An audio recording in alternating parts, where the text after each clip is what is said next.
89 on up, homies, the show where you gon' get Cali history. It's told with respect and dignity. Spoken by jihad so vividly. He's taking over the industry, giving y'all some download imagery. Damn you, if you ain't hitting them likes, come on, subscribe. Check out the channel and I bet it will make you decide to tune in every chance you get. It's lit, and some of y'all can learn a bit from this gangster shit.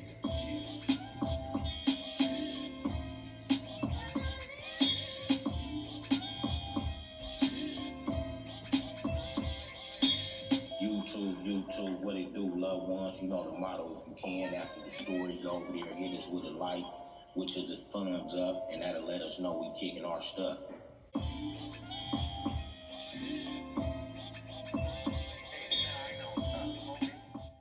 I want to thank the homeboy G. Lee Deuce for the intro from the legendary Mental Historical Hip Hop album, Banging on Wax. You can reach him on Instagram at Solid From Day One. YouTube, what it do, loved ones? Today we on the edge with BJ.APB, and he gonna serve us a hell of a piece of good content that the young homeboy required about. Have he ever ran across any extra loudmouth rips within the jailing institutions? BJ, you on the line with us, OG. The floor is yours. All the time. I appreciate you, homie. Good morning, good afternoon, and good evening to everybody, and peace and blessing to all of y'all. Today I want to run a story up about, my experience with some dudes that tormented me in my time growing up gangbanging. Before I get started, let me just say that these guys that I'm going to talk about, I'm saying it directly to them that I apologize if y'all get offended by the story. It's history. Back then, that's what we did. It's over with. We can all laugh and joke about it now. But I'm telling the story to help the younger generation understand the pains and traumas that we went through. Well, as my time was doing time, I done ran across thousands of Crips. You know what I mean? Some I knew from the streets. Some I didn't know. I met some from hoods I ain't never even heard of, and still to this day I haven't even ran into no more of the homies. I guess how it is in life. But when I'm in my process of gang banging on the streets, I didn't really run into too many Crips like that, because on the streets, we all pretty much know each other. We gang bang against each other, but we pretty much know each other as kids, from elementary to having family members that's Crips. We go over their house and meet their homies or whatever. But it's these two particular Crips that I dealt with that they tormented. I'm talking about right now, I can honestly say thank you, because they made me a better person. And the two Crips I'm going to talk about today, Slick from Main Street. I don't know whether he's Big Slick or Little Slick or Baby Slick. But when I describe him in the year and the situation, those that know him will know who it is, and those I was there remember. The other Crip I'm going to talk about is the infamous, old famous, I got to give him his props, man. I hate to say it, but I got to give him his props. Mousy from 970 East Coast. Well, when I was in YA, when I first pulled up to YA, I met a East Coast by the name of Scrappy. He was from Q102. One of the main reasons I respected Scrappy was because when I got to YA, he gave me some good advice when I got to SRCC. He hit me up when we was on the bus. I told him where I was from, and he said, he shook his head. He just like he was finna pray for me. I was like, man, what that mean? I got the complex when I seen him go, I got to shaking his head. I said, what that mean? He said, homie, you finna go through an experience that you never been through before. He said, when you get to YA, it's just not like you in the hall. He said, I got a gang of homies there, and they're gonna be on you. He said, I'm telling you now, stay down. He said, because if one of them feel he marks you out in any kind of way, or he beat you up in any kind of way, he said, they're gonna feed off of you.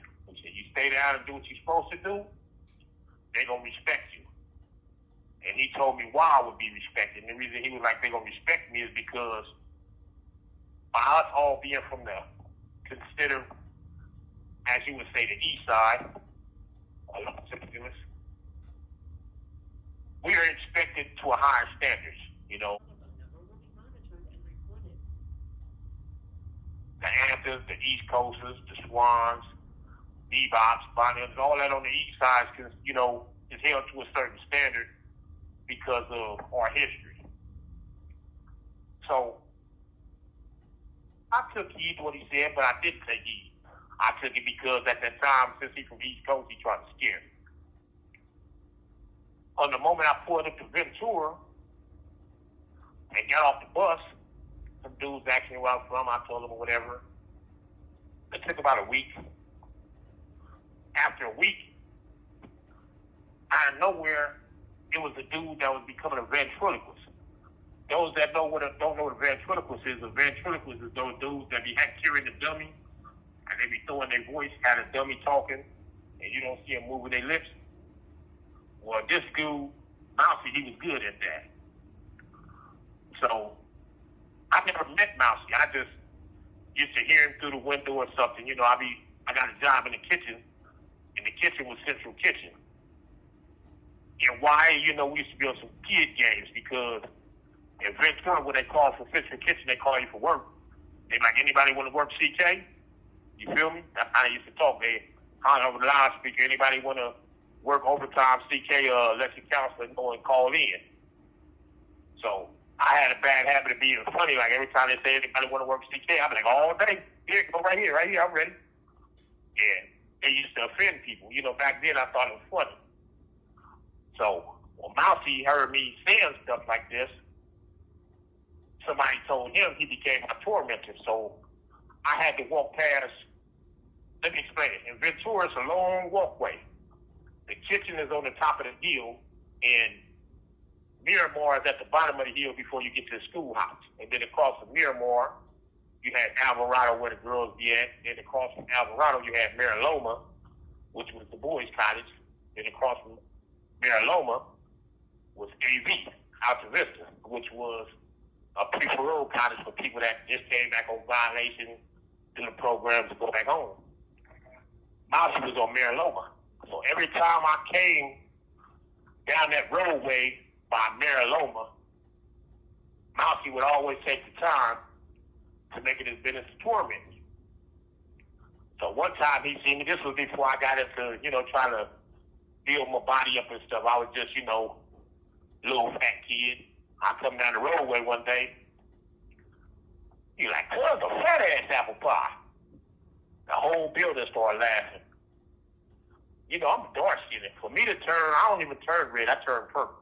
So I turn purple. I'm walking down the roadway, I'm purple. I'm talking mess back, I'm dissing they hood. A dude from Raymond walking with me. He laughing like a motherfucker, you know, he dying, he cracking up. Mousy on me, I'm talking about he gonna put cinnamon on me and I look a little crusty, that mean I taste good. That's one that I never seen it do. And I'm talking about my feelings is hurt because he keeps doing it and everybody keep laughing and I can't defend myself against something I can't see. So I get mad and I holler out, "Man, fuck Crips, bro." So when I say that, a homie from Raymond get at me like, hey, check it out, man. He said, "Man, I know you got a problem with him. I know dude messing with you." He like, "I'm gonna get at him, but don't diss Crip like that, homie. I ain't got nothing against you." And I was like, "Man, who are you anyway?" He was like, "I'm C from Pasadena Raymond. I'm little C from Pasadena Raymond." So the next day, I ended up meeting a Crip named C Mike, little C Mike from Main Street. Me and C Mike ended up becoming like road dogs. He was real straight, you know. He didn't bother nobody. He was a gangster, but he minded his business. You know, if you didn't mess with him, he didn't mess with you. C Mike was the one ended up telling me, like, "Man, you gonna have to do something or these dudes gonna keep messing with you."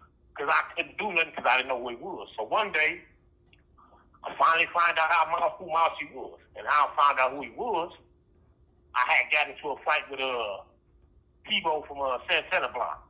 We had gotten into a little fight over some miscellaneous stuff. Didn't have nothing to do with me, but I felt I had to defend it. we ended up getting into a fight, and they took us to the doctor to make sure we was all right. While I'm in the back of the van, Mousie's coming from the kitchen for work. I never knew who he was. So when he walked up on the van, it's a staff sergeant driving us around. His name was Mike Struthers. He was a GS. That's what they used to call the guards and wires, GS. He drives me to the hospital in the van, and Mousie walks up to the van as we pull up to the clinic. He's like, "Hey, what's up, Big Mike?" He's like, "Hey, ain't nothing going on." He said, "Damn, man, you sure eating good up in there." And Big Mike said, "Nah, I ain't eating nothing up in here." He said, "Shit." He said, "It smells like a hot-ass apple pie up in there." He said, "Man, you doing good up there." But he looking at me smiling. I'm talking about that got to me. It was like really getting to my mental to the point where I couldn't think. But now I got a face to who's doing this. Now I'm on a manhunt. I ain't wolfing on him or nothing. I just said I'm going to catch him. From that point on, I never could catch him. He always caught me slipping, mouthing. A month before I get paroled from YA, they put me in, what class is that, A2? Yeah, A2. This teacher named Miss Rhodes' class. I get in there in the class, it's Roblique from Grape Street, Nick from 9-4 and 9 Deuce Hoover, Fats from Village Town. I forgot the boy's name. He was from Southside Village Crips, but you know it's a gang of people in there. The boy Snoop from Fontre Avalon. At that time, he was Gumby from 87 Kitchen. All these people in the classroom. Mousy walks in the door. They done took him out of his job and put him in school. He walks into the classroom. And when he walks into the classroom, I smiled so hard because my whole time in Ventura, everybody that I got into it with, I got down with. I'm not going to say I won every fight because I'll be a lying motherfucker. But most of the fights I did win, but some of them I lost, and when I lost badly. I'm just being honest. That comes with the territory. But on this particular day, I wasn't planning on losing. He done too much to me. So I get up out my chair. I was talking to this girl. Her name was Terry Haran. She was from Stockton. I'm talking to her. When I see Mousy come to the door, I just smile. When Roblique see him sit by her, she look at me because she already know how I feel about the guy. She basically like shook her head telling me to leave it alone. Everybody else was just watching. They know it's going to be something. So when Miss Rose turned her back, I got up, walked around the back way, came and sat down next to Mousy. And I was like, well, like we finally get to meet. Do you know this fool turned and he looked at me? We mad dogged each other for a second.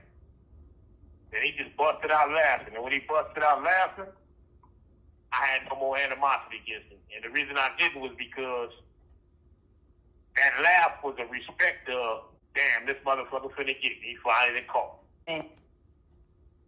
Instead of me getting him, I did what I was supposed to do. Gave that acknowledgement. I took that acknowledgement as he don't want a problem. And I got at him and told him, you know, we straight. At least now you know I don't play games. If you disrespect me, I'm going to come get you. Later on that day, his brother get him. He had a brother named Lil Huckabuck from H.A. Gangster.